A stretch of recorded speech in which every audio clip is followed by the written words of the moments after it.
দেখুন, রাষ্ট্রীয় স্বয়ংসেবক সংঘ এবং তার শ্রদ্ধেয় সরসংঘ চালক, তাই তিনি ভারতবর্ষের বিভিন্ন সমস্যা নিয়ে বিভিন্ন সময় তার মতামত রাখেন। এই বিষয়ে আমার মনে হয় আমার মতো রাজনৈতিক ব্যক্তিত্বের থেকে সংঘের তরফ থেকে যদি কেউ বক্তব্য রাখে, সেই বক্তব্যে সেটা অনেক বেশি ভালো হবে। নয়ডা থেকে গ্রেফতার করা হয়েছে বিভাস অধিকারীকে। তিনি তৃণমূলের নেতা, তিনি শিক্ষক নিয়োগ দুর্নীতির সঙ্গেও যুক্ত ছিলেন। তার ছেলেকেও গ্রেফতার করা হয়েছে, তার ভুয়ো থানা পাওয়া গেছে। আপনারা তো শুনেছেন যে ঢেকি স্বর্গে গেলেও ধান ভাঙে। তো চোর তো বিভিন্ন জায়গায় যাবে, তৃণমূল মানেই চোর। তৃণমূল যেখানেই যাক, যা পাবে তাই চুরি করবে। যেখানে কয়লা পাচ্ছে কয়লা চুরি করছে, যেখানে চাকরি পাচ্ছে চাকরি চুরি করছে। নয়ডাতে গিয়ে থানা বানিয়েছে, থানা বানিয়ে সেখানে চুরি করছে। চুরি তো যাবে না, কয়লা শত ধুলে পরেও সাদা হয় না। সেরকম তৃণমূল যতই চেষ্টা করুন, চোর বৃত্তি থেকে বা চৌর্য বৃত্তি থেকে তৃণমূল কংগ্রেস কোনো আলাদা হতে পারবে না। দাদা, ভুয়ো ভোটার তালিকার অভিযোগ, কমিশনার কোপে রাজ্যের 2 ইআরও এবং 2 AERO মুখ্য সচিবকে চিঠি, কমিশনের সাসপেনশনের নির্দেশ পালনের ডেডলাইন শেষ হচ্ছে।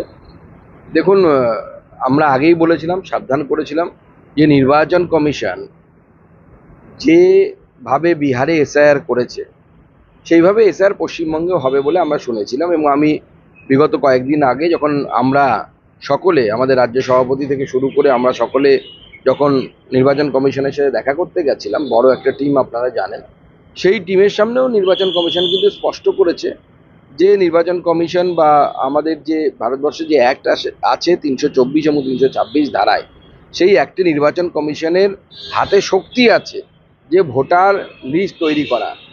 মুখ্যমন্ত্রী যেগুলো বলছেন না, ওগুলো মানুষকে বোকা বানানো। 324 আর 326 উনি পড়েননি, পড়তে বলুন। তাই আমি যারা AERO বা অন্যান্য যারা আছেন তাদেরকেও একটাই অনুরোধ করব যে আপনারা সততার সাথে লিস্ট তৈরি করুন। কাউকে অযথা ভোটার লিস্টে ঢুকিয়ে দেওয়ার চেষ্টা করবেন না, ঠোকাতে গেলে কিন্তু বিপদ আছে সামনে। এবার পথে নেমে এসআইয়ের প্রতিবাদ, এককাট্টা বিরোধীরা আজ সংসদ ভবন থেকে নির্বাচন সংসদ পর্যন্ত বিরোধীদের দলের না, বিরোধীরা তো এর বিরোধিতা করবে, এটা অত্যন্ত স্বাভাবিক। কারণ যদি এই এসআইআর এর মাধ্যমে যেভাবে একের পর এক অনুপ্রবেশকারী মুসলিমদের নাম বাদ চলে যাচ্ছে, এই নাম বাদ চলে গেলে তো তৃণমূল কংগ্রেস সকল বিরোধীদের তো অসুবিধে। এই জন্য তো গাত্রদাহ আসল জায়গায় হাত পড়েছে। হিন্দিতে একটা কথা বলে না, দুক্তি রাখবে হাত পান না। তো ওই দুক্তি রাগের মধ্যে হাত পড়ে গেছে, সব ছটফট করছে। নবান্ন অভিযানে পুলিশকে মারধরের অভিযোগে বিজেপি নেতাদের বিজেপি নেতাদের নামে এফআইআর হয়েছে। দেখুন, বিজেপি নেতাদের নামে এফআইআর হলো, আর নির্ভয়ার মাকে যে পুলিশ মেরে মাথা ফাটিয়ে দিল বা মাথা ফুলিয়ে দিল, তার এফআইআর হবে না? মনোজ বর্মার বিরুদ্ধে তো এফআইআর হওয়া উচিত সবার আগে। এবং যেভাবে পুলিশ একটি গণতান্ত্রিক শান্তিপূর্ণ আন্দোলনকে যেভাবে ধ্বংস করার চেষ্টা করেছে, তো পশ্চিমবঙ্গে কেন, ভারতবর্ষে বিরল। দাদা, মার্কিন মাটিতে দাঁড়িয়ে ভারতে পরমাণু হামলার হুমকি পাক সেনাপ্রধানের। ভারত যদি বাঁধ বানায়, পাকিস্তান 10টি পরমাণু ক্ষেপণাস্ত্র দিয়ে ধ্বংস করবে। ফের ফাঁকা আওয়াজ মুনিদের। কোনো রকম মুনিদের মতো কত মুনির এলো, কত মুনির গেল, ওগুলো দেখে লাভ নেই।